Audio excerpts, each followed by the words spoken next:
Homilia diária. Olá, minha família de oração, salve, paz e que Deus te abençoe. Vamos agora refletir a liturgia de hoje. Antes, uma pequena súplica a Jesus Cristo.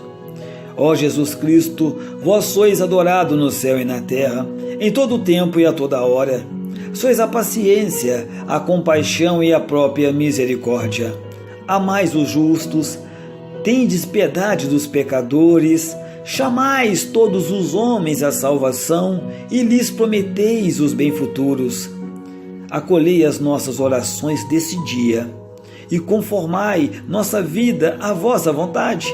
Santificai as nossas almas e os nossos corpos, purificai os nossos pensamentos e tornai-os virtuosos sobre as provações e sob a tristeza. Protegei-nos e abençoai-nos para que cheguemos à unidade da fé, ao conhecimento de vossa glória.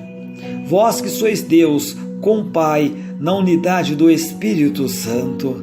Amém, amém, aleluia. A primeira leitura de hoje de Jeremias, onde Jeremias ele é um tipo de sofredor, isso mesmo. Ele é perseguido por causa da fidelidade à sua vocação e do seu amor ao povo. Jeremias ele abandona-se confiadamente a Deus, de quem ele espera a salvação. Já o versículo 18 citou o texto que hoje escutamos. Jeremias ele está novamente sob uma ameaça de morte. Agora são os próprios chefes de Israel que tentam reduzi-lo ao silêncio. Daí a dureza da invocação de vingança que, de acordo com a lei veterano-testamentária de Tabelião, saía da boca do profeta. Mas o nosso texto omite esses versículos, orientam-nos sim para a escuta do Evangelho. Tudo aquilo que o profeta faz com o amor do seu povo e diz na sua oração, irá realizar-se de modo perfeito no verdadeiro servo sofredor, que é Jesus. Ele será morto pelos chefes do povo, sim, mas não pedirá vingança a Deus. Ele pedirá perdão para os seus inimigos. Ele oferecerá livremente a vida em favor daqueles que os crucificam. Já no Evangelho de hoje de Mateus, Jesus ele sobe a Jerusalém, consciente daquilo que lá o esperava. Pela terceira vez, ele fala aos discípulos da sua paixão. Ele fala bem claramente.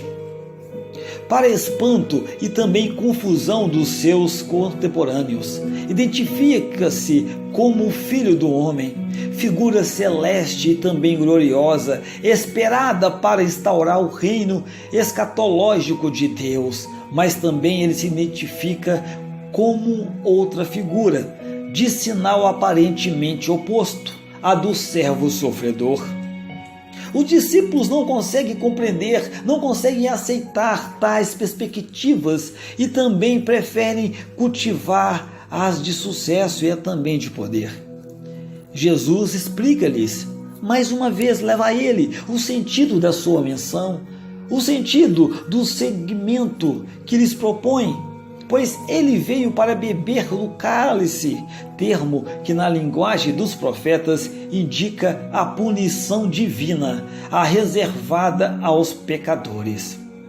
Quem aspira aos lugares mais elevados lá no reino, terá que, como ele, estar pronto a expiar o pecado do mundo. É mesmo o único privilégio que pode oferecer, porque não lhe compete discutir lugares no reino. Ele é sim o Filho de Deus, mas não veio para dominar. Ele veio para servir como servo de Javé, oferecendo a sua vida em resgate para que os homens, escravos do pecado e sujeitos à morte, sejam todos libertados. Meditação. A mãe dos filhos de Zebedeu, que pensava que a vida vale pelos lugares em que se ocupam na sociedade, pelo poder de se dispõe, o profeta Jeremias e, sobretudo, Jesus oferecem o exemplo de uma vida gasta no serviço por amor. Não é fácil compreender uma tal perspectiva, Jesus vê-se na necessidade de, por 3 vezes, preparar e anunciar aos discípulos a sua paixão, dizendo-lhes que será preso, condenado, escarnecido e crucificado. Mas eles ainda continuam a procurar satisfazer as suas ambições. Hoje são os filhos de Zebedeu que, por meio da mãe, tentam a sua sorte. Jesus tinha falado de humilhações. Eles pedem honras, lugares de privilégios, sentar-se um à tua direita e o outro à tua esquerda no teu reino. Isto mostra-nos a necessidade da paixão. Só ela poderia mudar o coração do homem. Não eram suficientes palavras, mesmo que fossem as de Jesus. A paixão de Jesus revela-nos onde se encontrará a verdadeira alegria, a verdadeira glória, a verdadeira vida, servir, amar como Ele, até ao sacrifício da própria vida pelos outros, vistos como mais importantes do que nós mesmos. Isto pressupõe a humildade, virtude que torna verdadeiro todo o gesto de amor e também o liberta de equívocos da busca dos interesses. Foi o caminho do profeta Jeremias. Só depois de o percorrer, descobriu o seu verdadeiro significado. Por isso, ele gritava a Deus: é assim que se paga o bem com o mal, é assim que se paga. Também o caminho espiritual de cada um de nós. A aprovação é importante para nos transformar interiormente. Depois dela, já não ambiciosamente a satisfação terrena que antes procurávamos. E se a vivermos unido a Cristo, dele recebemos a força para realizar o bem incondicionalmente, sabendo que não se perderá, mas que a seu tempo dará fruto. Depois da paixão e da morte, vem o quê? A ressurreição. O serviço humilde até ao fim, motivado pelo amor, conduz à vida, à glória eterna. O Espírito faz-nos superar o nosso egoísmo ou amor de exigências e impele-nos para o amor obrativo. Fala-nos ultrapassar a busca dos interesses e também comodidades pessoais para atuar conforme a justiça em relação a cada uma das pessoas e em relação à comunidade, para não violarmos os seus direitos. O Espírito impele-nos a dar-nos aos outros, especialmente os mais pobres e também marginalizados, não só aquilo que nós temos, mas também com aquilo que nós somos, que significa o tempo, capacidade, cultura, etc e tal. O Espírito leva-nos à vida de amor e serviço desinteressado, mas também universal, porque deita por terra todas as barreiras de raça, de cultura, de sul. Todos os que fostes batizados em Cristo, vos revelistes de Cristo. Não há judeu nem grego, não há servo nem livre, não há homem nem mulher, pois todos vós sois um só Cristo. Gálatas, capítulo 3, versículo 27 a 28. Repito, não há judeu nem grego, não há servo nem livre, não há homem nem mulher, pois todos vós sois um só Cristo. Oração. Obrigado, Senhor Jesus, porque com doçura e também firmeza nos conduzistes pelo caminho da cruz.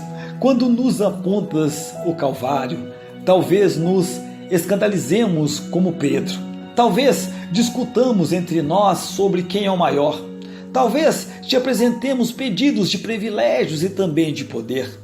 Tem paciência conosco.